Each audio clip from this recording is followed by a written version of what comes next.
Yun mga ka-Just, gusto niya talagang mag-aral, porsigido siya talagang mag-aral. Ano ba talagang pangarap mo? Bakit gusto mo talaga mag-aral?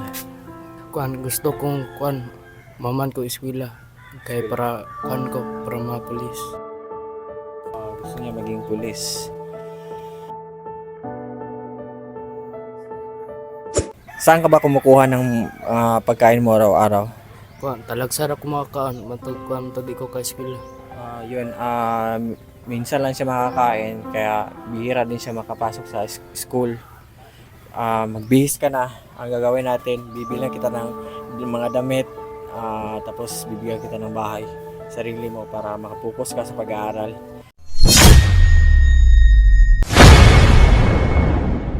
So yun mga just meron tayong nakitang bata na gusto mag-aral pero hindi makapag-aral kasi walang pera, walang financial support. Tapos patay na yung lolo niya, lola patay na rin. Pati rin papa niya patay na rin. Tapos yung mama niya hindi na nag-support siya kasi nasa ibang bahay na. Ang gagawin natin, aalagaan natin yung bata na yon. Patitirahin natin, gagawin talaga natin ng bahay, papagawa tayo ng bahay. Ako ang magsusupport sa niya, pangangailangan, sa baon niya, lahat-lahat. Gusto niya, ang pangarap niya kasi gusto niya maging pulis. Yun, natanong natin sa classmate niya na gusto niya maging pulis, pero hindi siya nag-aaral ngayon, nag-stop siya. Pero try natin kausapin natin yung teacher na pwede pa siya makapasok kasi 1 week lang 1 week lang yung days na hindi siya nakapasok. Kaya ang gagawin natin, punta natin siya. Tara, let's go! So ayun, andito na tayo sa tinitirahan niya. Andito siya sa labas. Tara, punta na tayo.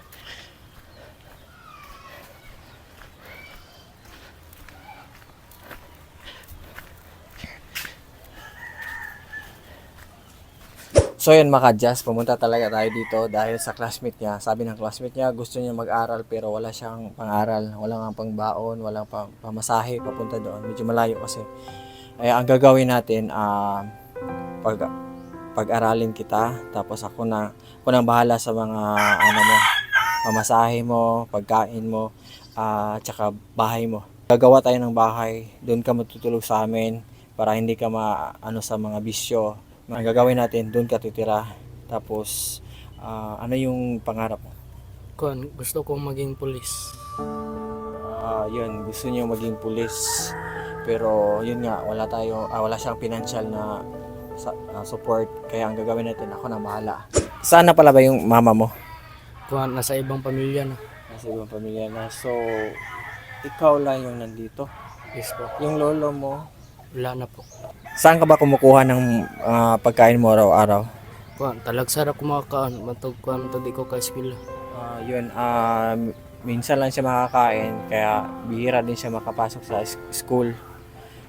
Magbihis ka na. Ang gagawin natin, bibilang kita ng mga damit, tapos bibigyan kita ng bahay, sarili mo, para makapokus ka sa pag-aaral. So yun mga ka-Just, malapit na matapos yung niya bahay. Yung kwarto niya, higaan niya, double deck. Dalawa, pwede siya dito. Tapos yung na, ito na lang yung kulang natin. Dito, magyan. Malapit na pala, kunting tiis na lang. Patutupad na yung pangarap niya magkabahay.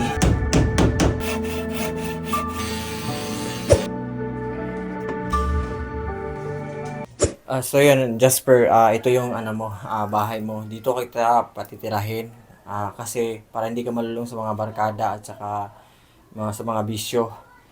Ito yung bagong bahay mo. Ako na bahala sa mga pagkain mo, araw-araw mo, pagbaon mo. Ano masasabi mo sa namin? Kunting... Sir, salamat ka sir. Ngagitagan ko ng balay. Ano masasabi mo sa kunting bigay namin sa'yo? Salamat ka sir. Imo kong gi-adapt. Magtarong ko eskwela sir nga nang dili na ko sayangan ang imong gihatag ako. Para dili ka malayo sa mga panday nimo.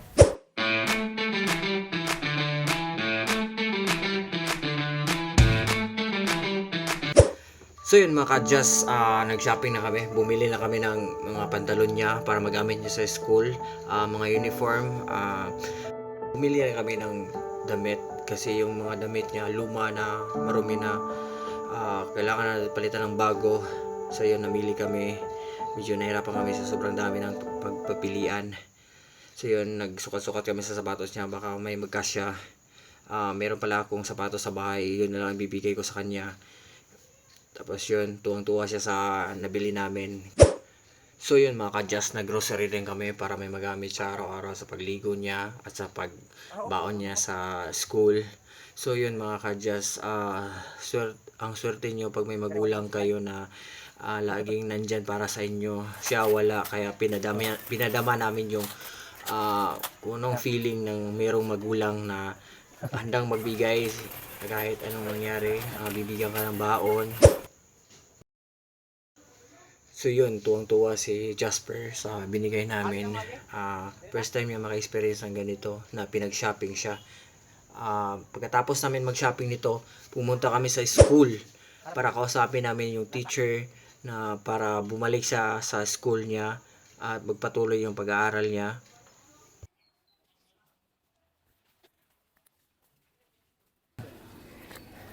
Kausapin natin yung teacher niya na pwede ba siyang pumasok ulit. Try natin kung pwede pa. So yun, pumunta na kami sa room nila. Tapos di ko alam na medyo tuktok pala to, third floor. Medyo nahirapan yung tuhod ko, nanginginig sa kaakyat. Mabuti na lang binigyan siya ng chance na para bumalik sa school. Salamat sa teacher niya na pinabalik talaga siya sa school. So yun mga ka-just, tapos na tayo bumili ng mga gamit niya sa pang-school, uniform, damit, pati brief, pagkain din, pag-grocery niya araw-araw. Tapos may mga sabon na rin, pang-hygiene mo. So yun, Jasper, tutulungan kita magtapos ka ng pag-aaral, pero tulungan mo yung sarili mo. Ang gusto ko lang mangyari, yung grades mo, wag lang ibagsak. Kahit mag-line of 775 ka, pataas. Wag lang 75 pababa. Yun lang gusto ko mangyari kahit konti lang yung grades mo. Basta pumasok ka lang sa school, hanggat maaari mag-aaral ka rin para sa future mo yan eh. Kasi wala ka nang magulang, ikaw nang mag-survive sa sarili mo. Tutulungan na lang kita para makamit mo yung pangarap mo maging pulis. Ito lang mapapayo ko sa'yo, mag-aaral ka mabuti, huwag sa barkada. Huwag ka pumunta sa barkada kasi yung barkada nandyan lang yan pag nagtrabaho ka na. Ano masasabi mo sa namin, konting blessings namin? Kuan, salamat Mr. Rajas nga kuan imo kong gidawat. Nang kuan Anong masasabi mo sa mama mo? nang kuan balag wa ka katabang ako. Nang kuan nang kamutan ko eskwela kay naay ning kuan ako ning suporta.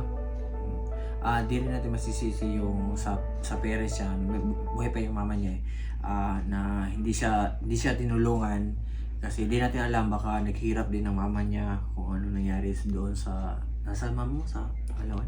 Sa Palawan. Nasa Palawan, hindi rin natin alam kung anong sitwasyon nila doon. Kaya ang mapapayo ko lang sa'yo, pagbutihin mo dahil pinili talaga kitang tulungan kasi nakikita ko sa'yo persigido kang mag-aral. Yun lang ang mapapayo ko sa'yo. Salamat kay Mr. Rajas nga kuan imo kong gitabangan